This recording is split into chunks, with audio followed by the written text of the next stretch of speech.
Get your free copy of the complete tutorial at www.teachucomp.com/free. Now we need to look at the tools that you can use to modify the clip art that you have inserted.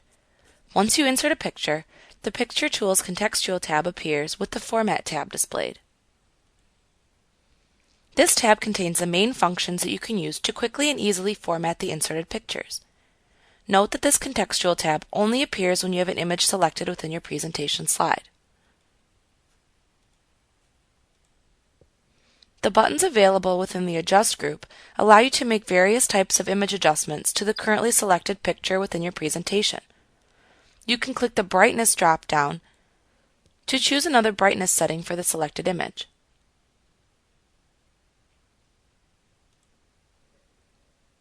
You can likewise click the Contrast button to increase or decrease the level of contrast used in the image.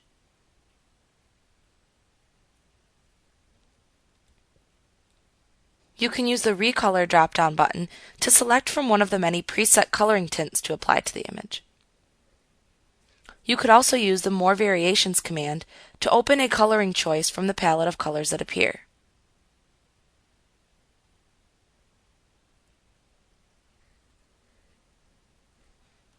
You can click the Compress Pictures button to open a dialog box that allows you to compress one or more images in your presentation. In the Compress Pictures dialog box, you can view your compression settings by clicking the Options button.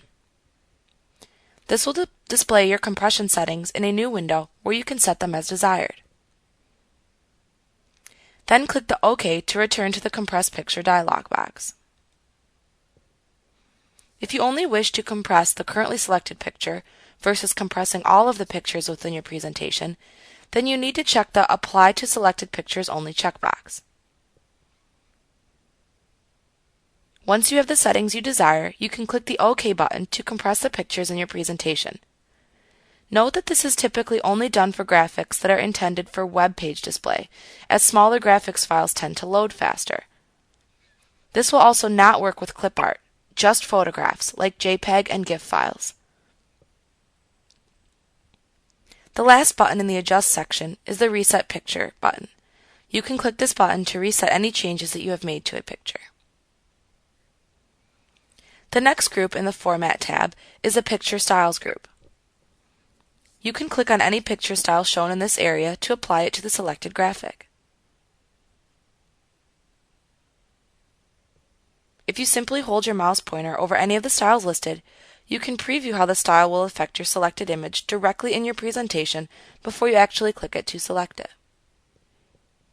This is a nice improvement over the previous versions of PowerPoint. Also, if you wish to create a custom picture shape, then click the Picture Shape drop-down button and select the desired picture shape to use from the listing of shapes available. If you want to add a border to the image, click the Picture Border drop-down button. From this drop-down menu, you can then click on a color of the border that you want to use.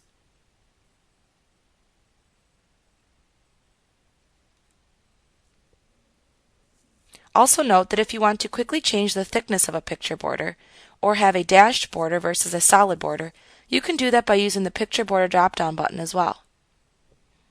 If you roll over the Weight command in the Picture Borders drop-down, you can select a different line thickness from the choices available. Also, you could roll over the Dashes command to select a dashed line style to use versus using the default solid border. You can click the Picture Effects drop-down button, and this will display a listing of the various stylistic categories available to use on your selected picture. Just roll your mouse pointer over the category that you wish to view, and this will display a listing of assorted styles within that category. When you hold your mouse pointer over any style shown here, you will be shown as a preview on the selected image within your presentation slide. You can then just click on the style that you like in order to actually apply it to the picture.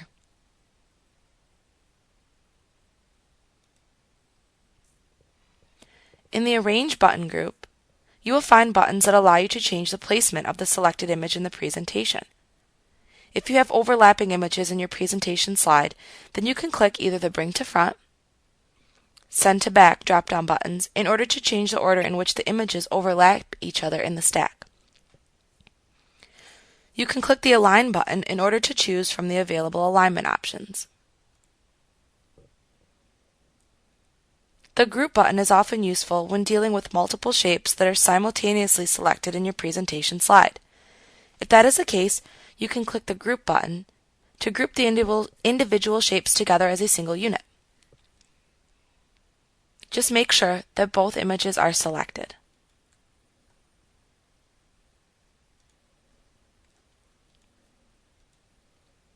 You can also click the Rotate button to select a rotation option for the selected image within your presentation.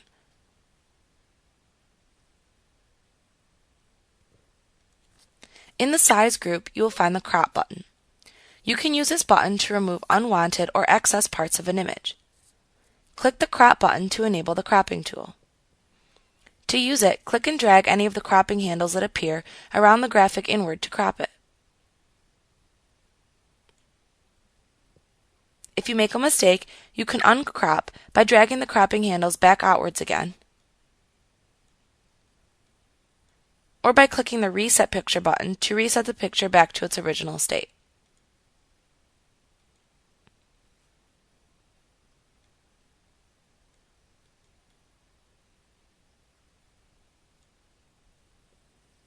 You can also use the spinner arrows at the right end of either the height or width text boxes to increase or decrease the height or width of the selected image.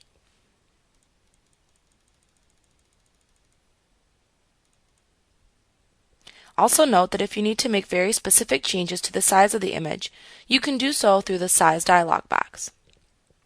To open this dialog box, just click the Size dialog box button.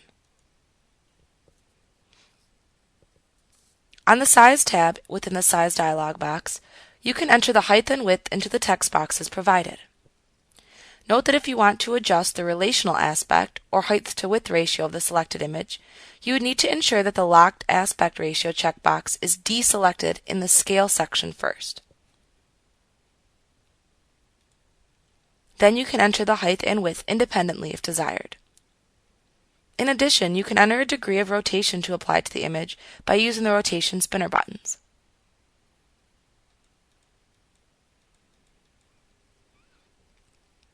In the Scale section, you can enter a percentage into either the height or width text boxes. The image will then be scaled by the selected percentage.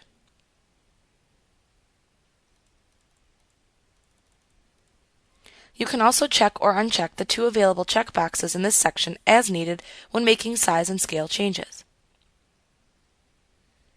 They allow you to lock the aspect ratio and to determine if the ratio used is based on the current image scale or on the scale of the original image. You can also use the spinner boxes in the Crop From section to crop the image with great precision if needed. You can also click the Reset button at the bottom of this tab to reset any changes made to the size of the image.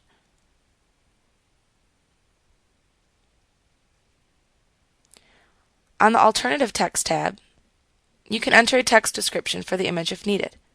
This is often used for individuals who use a screen reader to view web page content. This should certainly be filled in with a description of the image if you plan on publishing the PowerPoint presentation on the web.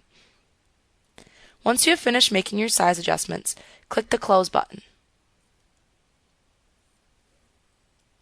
Like what you see? Pick up your free copy of the complete tutorial at www.teachucomp.com/free.